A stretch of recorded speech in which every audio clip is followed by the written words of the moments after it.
Hello. Welcome to the In Love with Business podcast.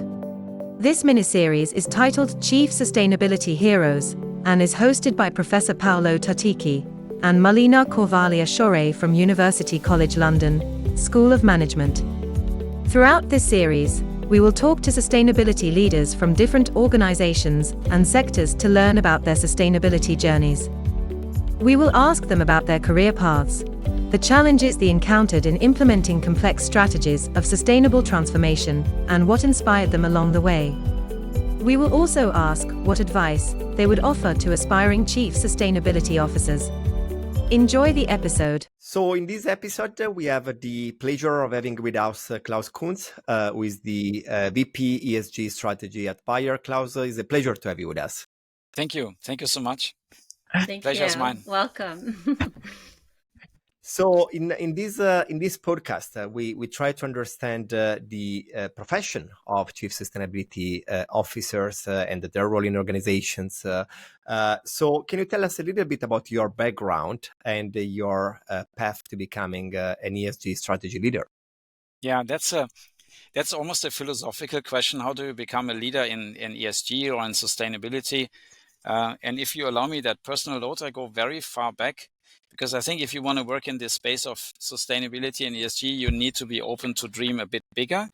And I'm a child of refugees. My parents were refugees from East Germany to West Germany.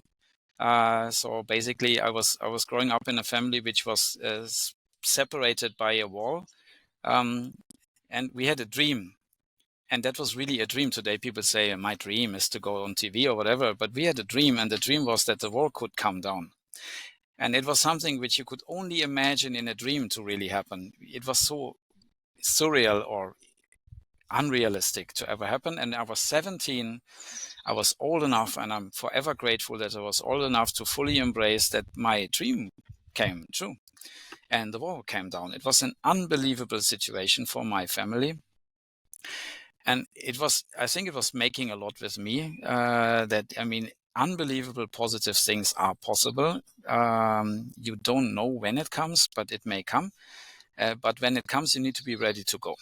You can't let these opportunities go off the table. So that is basically a little personal background why I think it's part of why I'm where I am It's today. very powerful, I guess, That is, as a story. Yeah. It has made me the person I am. I started studying chemistry. I grew up in a family where the only forbidden thing was to follow the majority just because it's the easiest way to do. Maybe that's also the testimony of a child of East German refugees. Yeah, chemistry, and I also studied economy in parallel. I basically closed PhD and an MBA at the same time. And then since that, I work for Bayer. And so when you started working on sustainability? Yeah, that's not so. That's just 5 years ago. I worked 10 years in research. I was a researcher. Okay. I tried to find new fungicides. Then I was working in development. I tried to develop a new insecticide. Then I was leading the regulatory team for insecticides. And I think that was the first moment of big eye-opening. Because there was a very controversial conversation in the public about the insecticides of Bayer, the so-called neonicotinoids, very specific class, and everybody was clear Bayer's killing the bees. And all our people were clear we are not killing the bees. And I realized as the leader of the task force that we couldn't come back into a conversation. And that was also not only because there were whatever campaigns running against us, but it was also our own behavior preventing conversation, which was only we are right, you are wrong, and the others were like, no, you're wrong, and we are right, and that is not a conversation. So that was a big eye opener for me. Big industry, we need to change things. We need to behave in a different way, and it was actually the trigger that in 2016 we were the first company ever to announce in the agricultural space that we would provide free access to all safety data of all our products. Was perceived as a revolution inside, not only our company, but the whole industry, was perceived as mandatory from outside. That's another reflection on how do we feel about things and how do others feel about us. I think it was the first step, and I think that was my qualification to be appointed in 2018, right after the acquisition of Monsanto, to lead sustainability in crop science. We did a lot of things differently from prior times. We can go a bit more into the details, I guess, in the conversation. And after 5 years, I felt like last year or 4 years, I felt I need to get even more power behind changing things. I need to get the investors behind me. And this is why I moved from the division into the corporate function of ESG strategy, where I try really to fire up the investors to drive the change agenda together with me.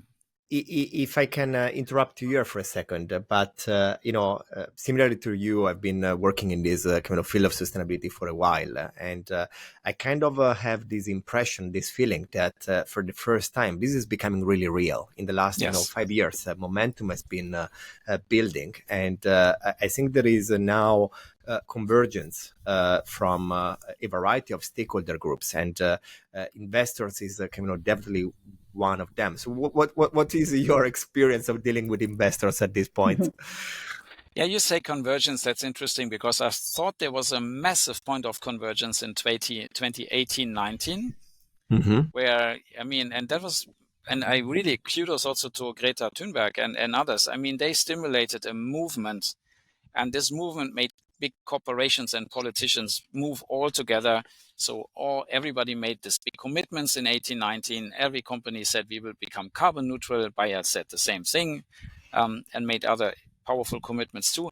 If I look at the situation now, I think we are at a decision point where we are not everywhere on convergence. We are on a very and if you look at the political regulatory landscape, we are moving into divergence. We see that the Europeans are running faster and faster while the Americans are pulling back. I think that's very dangerous for corporations in between. We also see in the corporations that there are those who are walking the talk and talking the walk. And then there are others who are silently escaping from the conversation. I learned a new word, which is greenwashing. First, you do loud greenwashing, and then you do silent greenwashing. You just exit and hope nobody realizes. And I just give you an example, which I find very concerning. This carbon offsets that you basically pay somebody. You have emissions. You emit, for example, carbon dioxide, and you cannot get it down to zero as much as you want. So you will need to pay somebody else to remove what you emit. I think that's a very good mechanism, for example, by planting trees. Yep. And we call it the offsetting mechanism. But I think it's very dangerous. It's currently so massively criticized. It's used as a greenwashing tool. It's not solid, I agree there's a lot to do better, but it's one of the most powerful mechanisms to make private money from the private sector available for doing the right things. And I would not allow companies to use the argument, we have reputational concerns, we don't want to do it anymore, maybe we have a reputational disadvantage if we buy offsets. No, you just want to save money. Sorry, guys. No way. We need to all make sure that offsetting as one tool, one of the most powerful tools, can be used to do good stuff. Yeah, so this is where I feel, Paolo, yes, no question, compared to 10 years ago, we are on a completely different level of understanding. Sustainability is super important. But at the moment, we are in the weeds of getting things really, really done. And then you can see who is serious and who is just talking. Yeah. No, I share with you the concern. I was last week in the US, and I guess what is happening in the US is very worrying, especially this fact that sustainability is becoming a topic used by politicians for their own political agendas, and that's not good for the planet. It's not good for us. No. But anyway, let's see where we go in the next years. Yeah, I think all politicians do that, by the way. And it's good always to go and listen to the concerns. I've been many times in the US this year, and it's important to understand the concerns. And it's important to understand that there's a lot of underlying regulatory concerns. And I just give you one example. We are just we just learn what the new CSRD in Europe is the new regulation to disclose non-financial data is going to look like. We are studying the exact requirements, and they are very bold.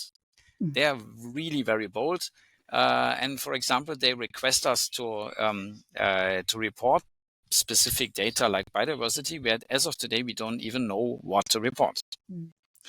And also along the value chain, where we don't know what to report. And if I just say along the value chain, it means we will need to ask customers to provide data to us, which we have to include in our annual report. But there may be geographies, and I say the US, for example, where this will be even legally forbidden to collect this data. And I want just to point on this, that in Europe, of course, this agenda is very powerful, forward-looking, energetic. But if you don't get the other regions, the other leading countries behind, you run basically the entire industry into a trap where, in the end, we can choose the court where we are not compliant, because the legal situation becomes very complicated. I'm really an advocate for, please, on the political levels, you need to talk. You need to sit and talk, and you need to come back to convergence, as you said. You need to come back to agreeing on the way forward. We need to come to internationally recognized standards and not to regionally recognized standards. And we need to understand which of these things are how mature and how far can we go. And then there's one last word on investors. The whole idea of the Green Deal is to enable investors to make better informed green decisions. Yeah, to mobilize capital. Yeah, mobilize capital to do the right thing. The way the taxonomy is constructed as of today, the money only goes to the already very green companies. That's a big concern for me, because the impact lies in the transition and not in the already there. And it does not stimulate the transition. It stimulates those who are already there. That's one concern. Yeah. I would always say, take a look at what the British guys are doing. I talked to the head of the Financial Conduct Authority in the UK. They introduce a label called Sustainable Impact for investments into companies in transition.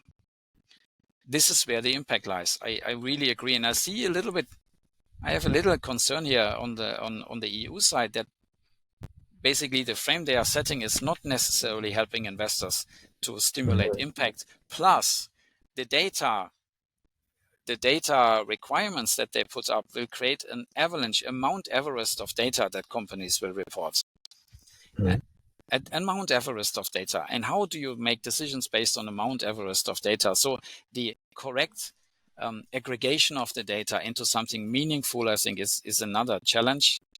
And then the different maturity of the different topics, carbon versus biodiversity. We are not talking about the same maturity in measuring these things. These are not, don't get me wrong, I'm fully behind integrating non-financial reporting into the annual report. I think if you say sustainability is part of business, then that's logic. But it's difficult if you see already carbon offsets under greenwashing discussion, and here you have an agreed framework how to measure. It's very foreseeable that the same will happen to biodiversity if we don't take care that it's properly done. There's two things you mentioned there. I just wanted to go a little bit further on. So you talked about the importance of supply chain, engaging the supply chain, and then also data and the complexity. So for a company as big as Bayer, how can large corporations support the smaller businesses further along the value chain on their journey to be part of your journey? Yeah. I give you an upstream and a downstream example. And the big discussion it's another technical term, apologies, is scope 3, which is exactly, of course, how can we enable the value chain to also follow our path. So, for example, we reduce our own emissions in our own operations. It's called scope 1 and 2. But then we are obliged, if we follow certain standards like science-based targets, to also not only encourage, but basically request our supply chain to also go down in their emissions. And we are struggling. And I think it's important to always be very honest and transparent in this whole sustainability space, not only about your great successes and where you really move forward, but also where you struggle. And on Scope 3, we struggle because we have no direct say. As you say, Melina, we can only convince. Mm-hmm. We can only support. We cannot dictate. And this is why it takes longer.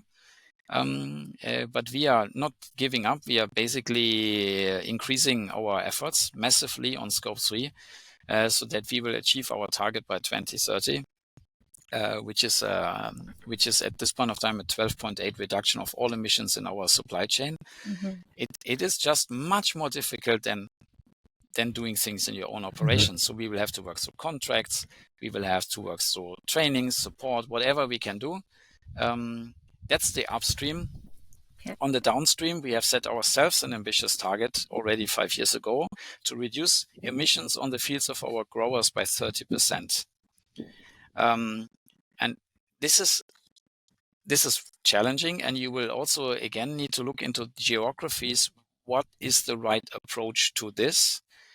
We can see in the Americas, where voluntary carbon markets are much more accepted than in Europe, that we can see an opportunity for farmers if they do climate smart agriculture, because they grow plants.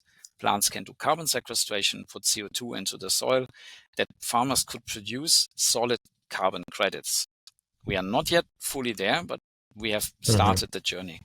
In Europe, I think there's another opportunity to help farmers, which is downstream for us, but for food chain companies is upstream.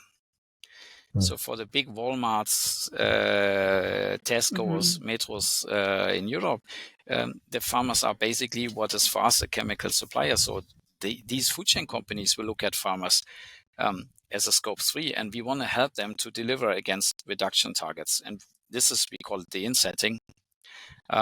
So I think we are working in all directions, but we try to find tailored approaches which make perfect sense in the given political, geographical, and technical environment. On this topic of sustainable supply chain management, back in 2016, I published an article that was basically studying the types of governance mechanisms used by companies to extend their sustainability strategies from the corporate level to the supply chain level. And basically what we found in that study at the time was that a lot of large corporations were using a mix of collaborative and non-collaborative and formal and informal governance mechanisms for that objective. Is still that the case? Is this kind of what you are doing at Bayer, for example? This type of mix of governance mechanisms? I think that's a good question. Thank you for this one. Because if you want to build a credible ESG strategy, I think you must have a rock-solid, transparent governance strategy. And then I think informal pieces don't help a lot. They always exist, and it comes back to culture and geographical differences where some things need to be written in stone and others are anyway clear. But the questions I very often get is if I go on a panel and I say, this is what we do on sustainability, investors really want to see the governance. The first question always which comes back to me is, you have all these nice targets. Is the remuneration of your CEO linked to achieving those targets, yes or no? And if I say no, they turn around and say, Klaus, go home, go home. Look, forget it. We will not buy it. And I think that's good. And it was educational for us, again, because that's where a sustainability strategy turns into an ESG strategy, because it's basically turning the whole business strategy into an investable framework, which is building a rock-solid governance around it. And we have done this, and I think it's really it's a key element of credibility, that it's not linked to a few names or some people in the organization who have nice names or who are publicly well known, that they say the word. No, this is basically institutionalized in the company. We have, for example, not only remuneration linked to achieving those targets at board level and at also the levels below in the management. This is in the meantime completely clear at Bayer. No, we also have We have external listening institutionalized, super important for me, maybe the most important thing. We have in our supervisory board an ESG committee. We have as independent sustainability council full of critical voices. They publish their annual report. It's not saying nice things always, but that's the point. And we can stand it, and we can listen to this, and we can even publish this on our website. This is the report of the council, having completely different positions on some things that we are listening. Some we can incorporate, some we cannot incorporate. We have a sustainability report under assurance already for a couple of years. This is, I think, why we are maybe better prepared for the new CSRD than other companies, because we work already in that mechanism for quite a while. Yes, and we have adopted processes, regulations, internal regulations. We have really put sustainability everywhere. It's in the decision committees, it's in the business processes. And last but not least, for all the commitments that we have business plans behind. Mm-hmm. This is not like nice projects. This is business plans, and they need to get up to scale. Mm-hmm. This is, I think, why you need to have a transparent and big governance around. And everything I just said didn't exist 5 years ago. Great. Staying on the topic of governance for a moment, can you describe or define the role of ESG like the head of ESG strategy or sustainability within an organization? Yeah, it's really a spider in the net, and I think there's also changing tasks. It's depending a little bit on where you are in the journey. 5 years ago, the big task was to get sustainability as a topic out of this public relations corner, where it was in many corporations over many years. Sustainability are the nice to do things. When you have done your job, then you can do some sustainability things, some projects on whatever. And that was the task 5 years ago. I mean, really hammer it into the business with the big support of the board. That's not possible if the board is not backing this thing. So it was a board decision that Bayer wants to have sustainability and business ultimately linked, and that also Bayer wants to really strive to become an impact generator. These were extremely important messages. And then you needed to craft some landmark commitments and start the execution. Today, if I look at my role, it is not so much trying to think about new commitments every other day, because I think the set of commitments is big and solid. Mm-hmm. We will evolve it further. But we are not at the starting point. Today, it's about keeping track, even in quarters or in years when there's more pressure on economic performance, to make absolutely clear and sure that the investments into those commitments are not to be debated. Insist on execution all the time and spread the word. Okay. That's great. So at Bayer, you've led sustainability for the crop science division for several years, and then you transitioned into your current role as the ESG strategy leader. Based on all of your experiences over these years, can you share with us an example of a specific sustainability initiative that you're particularly proud of, that you've worked on with your team over the years? Yeah, I mentioned that we basically stimulated the introduction of a carbon business in agriculture, coming from the idea that we need to reduce greenhouse gas emissions because climate change is real and agriculture is linked. I want to say another thing, which was maybe from a cultural change perspective equally tough. We also need to acknowledge absolutely clear that biodiversity loss. And then if people look at Bayer and our company and they wonder what has Bayer to do here, we are the largest input provider into agriculture. And many people immediately start to think about pesticides when they think about Bayer and biodiversity. And it's an interesting connotation that we always say crop protection and the rest of the world says pesticide for the same thing, which already gives an idea that we have completely different perspectives on these products. And I already mentioned the insecticides and the pollinators and the conversations we had 10 years ago. So it was not an easy one to convince the organization that we should make a commitment to reduce the environmental impact of our own products, of our pesticides. If you reflect for a second, and then we need to, of course, acknowledge there must be an environmental impact. Insecticides are designed to fight pests, and of course, we cannot claim that we can do medicine without any side effects. So we need to be very open. And again, coming back to bridging conversations, I think it's important if we talk about medicine, we talk about effects and side effects. So we should talk about also the side effects. That's why we set a target to reduce 30% environmental impacts of all our crop protection by 2030. It depends on the geography. If you go to France, people say like, that's not enough. If you go to the Americas, they say, wow, that's astonishing. That you really go in this direction, and that's all fine. That's all great feedback for us, because we always need to calibrate our targets against this external feedback. It was a long way because it's difficult to measure environmental impact of crop protection. We worked with the University of Denmark in Copenhagen and many other universities. It was important that somebody else defines the way to measure, and we don't do it ourselves, because for credibility reasons, it's extremely important that the measure methodology is not developed in-house. So also there was impatience on the external and the internal side. When are you reporting the first numbers? And we were always like, let the scientists do their work first, because if the methodology is not solid, the whole thing will just break down and collapse. And this year was the first time that we were able to report a number. And we are 14% down since 2019 in the environmental impact of our crop protection portfolio, because of many, many reasons, basically portfolio measures which we have taken and which we can now put into a very good context.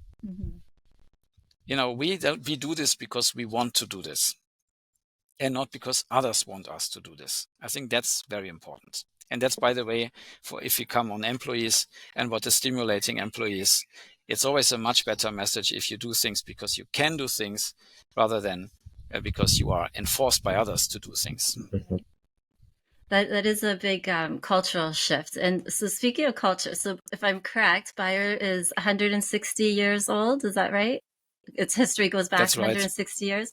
And yet its sustainability strategy began to be formalized a few years ago in 2018. And when Paolo and I had the pleasure of meeting with you recently for the interview we did for the book Sustainable Transformation Strategy, you mentioned how, given the size of Bayer being almost 100,000 people, 99,000 people worldwide, that it's a mirror of society.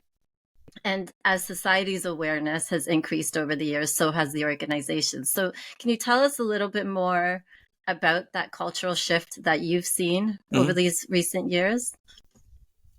Yeah, it's really massive. I mean, I had recently a conversation with a good friend from Asia. He has a leading role in our Asian organization in the business. And he said, Klaus, it's crazy. I mean, in our annual business planning meeting, our boss said the word sustainability even more often than customers. I'm concerned. And I said, good. Yeah. Really, really good. What I want to say is that it has really landed on the business mind. And it has landed that people see it as a business opportunity to do things differently, and not as like an enforcement. This is a bit bridging back to the US, where you have this political conversation where ESG is seen as a pain, making you do things that you really don't want to do. And if that's the case, then it needs work. Because perception is reality. I mean, if people have that perception, then something is fundamentally not good and needs hard work. And that's why I'm happy that even on that topic that I mentioned, reducing environmental impact of crop protection or pesticides, in the meantime, our business is working on the business opportunity in having a low impact portfolio, rather than looking at it as a restriction. And the same on the whole carbon topic. It's seen as an opportunity to embed ecosystem parameters into your business models as value creation tools. And I think it's all about this. If you work in the private sector, and if you only tell a story which is related, the planetary boundaries are a fantastic starting point to have these conversations, but sometimes I even need to remind investors that sustainability has a profitability dimension, which we cannot forget, must not forget. Something I would like to ask you, Klaus, is about the critical skills that you need to have today in an ESG leadership role to drive change in a large organization like yours. So, in your opinion, what they are? Yeah, it's quite.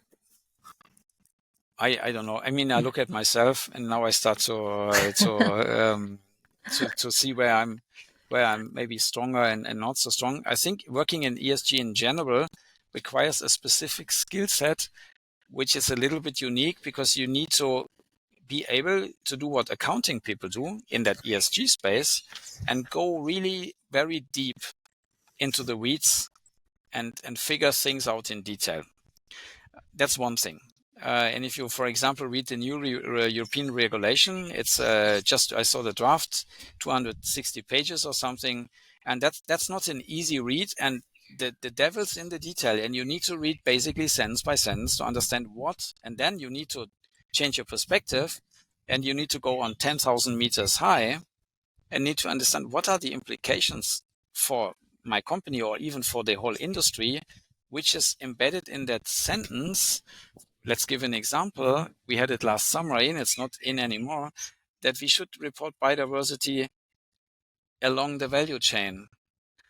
Just imagine for a second a Bayer with a company like Bayer with hundreds, thousands of farmer customers reporting biodiversity along the value chain. I mean, we would need to hire thousands of people to Just collect data, which we even don't know what data it is.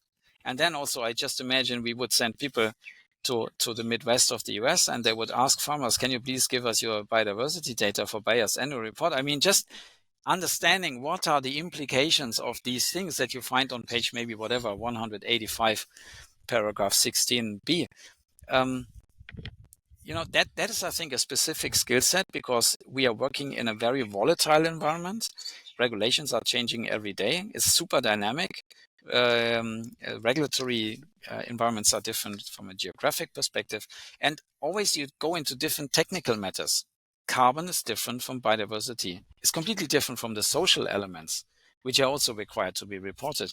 So, yeah, it is a weird mix of technical and financial insights that you need to figure this all out. Plus, you need, if you really want to get the organization go with you, you need to look to the horizon, but not forget that there's an organization behind which is not at the horizon.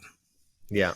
And I mean, you said something that I think is a real challenge. For example, regulation is changing every day.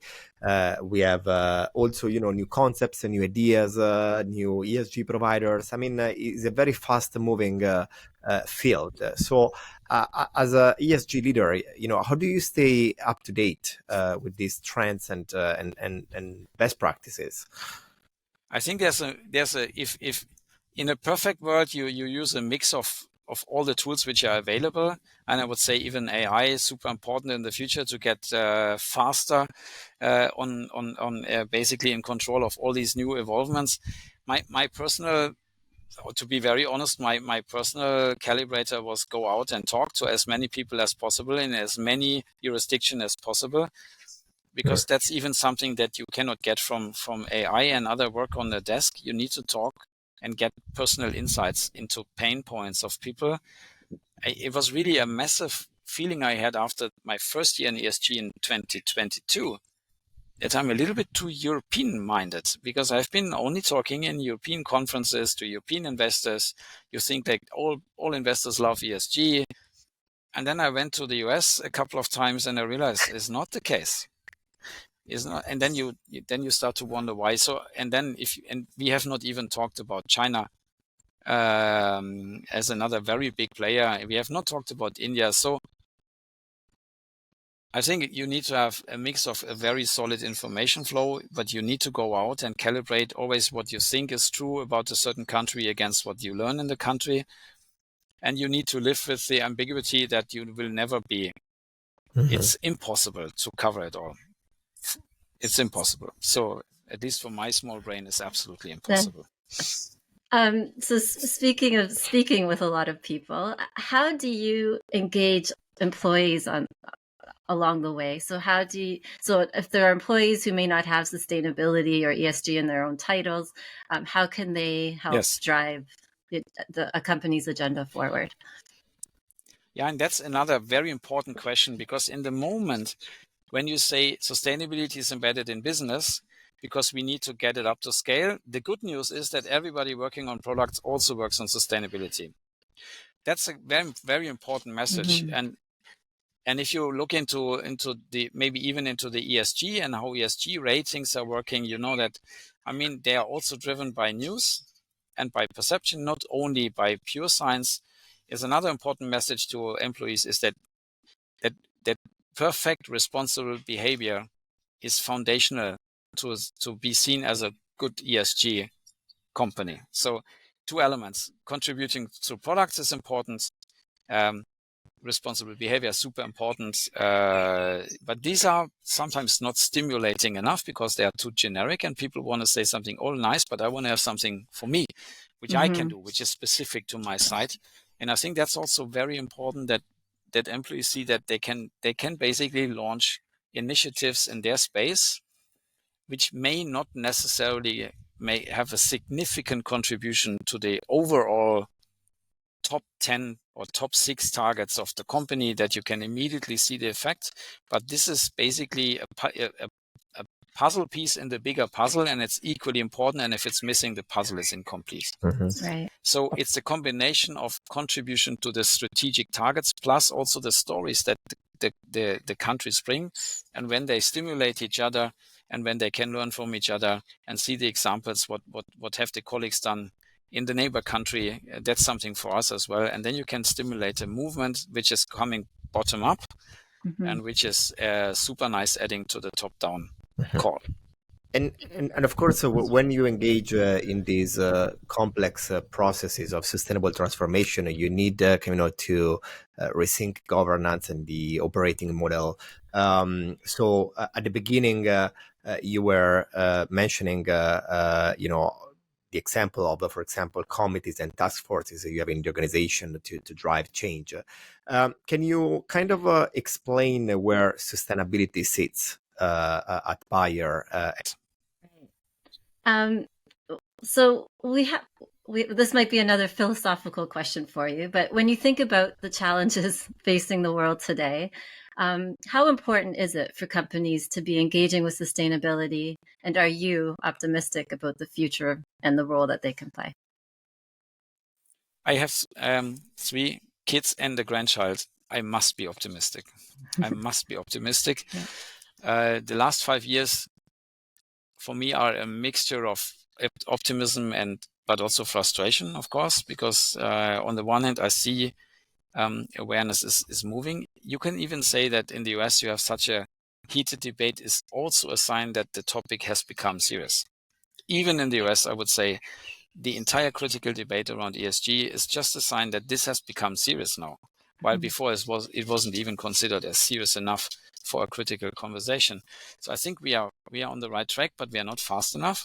On this topic, I believe the role of ESG leaders in organizations is going to be key to drive change and to create this sense of urgency and to implement these sustainability strategies that have been defined in the recent years, and now they call for implementation. And I guess I would like to close this episode with a question that I think is potentially very relevant. We might have in the audience of this show aspiring chief sustainability officers, people that today are working in sustainability teams and they want to cover a leadership role one day. So what is your advice to the next generation of change makers and leaders that will transform business? For me, the most important advice I would have for any career you want to do is don't focus on career all the time. Focus on doing the right things. That's much more satisfying in the end of the day than taking a career step or getting a higher salary grade. Do the right things and surround yourself with the right microcosm of people who are like-minded, and be super courageous, because we need the next generation. Honestly speaking, and now I'm making a very open reflection, I think our generation is praising the next generation a lot for all their amazing insights and drive. I think I want to see the proof points still. I mean, I think too much praise too early is also not helpful. I mentioned Greta Thunberg. I think she was instrumental, but we need the next generation to show that they do what they have been claiming, which will mean to a certain extent to step back from all the nice things that they were used to. Yeah. And then it's easy to make demonstrations on a Friday fairly relative to stepping back from having a car. So yeah, I would say go for it. Go for it. That's a great. nice way to end the And day. Klaus, it was a pleasure to have you. Yeah, in our show and to discuss sustainability with you. Thank you for contributing to this podcast. Yes, The thank pleasure you. was mine. Thank you, Melina and Paolo. Thank you. I just want to say the birds chirping in the background are a lovely soundtrack for our discussion today. So thank you so much for your time. Thank you. They reconnect us with nature, which is Exactly. important. Oh, yes. Oh, yes. Thank you. Thank you. Thank you, Klaus. Thank you for listening to this episode. If you enjoyed this discussion, we invite you to like and share this episode on your social media. Enjoy the rest of your day.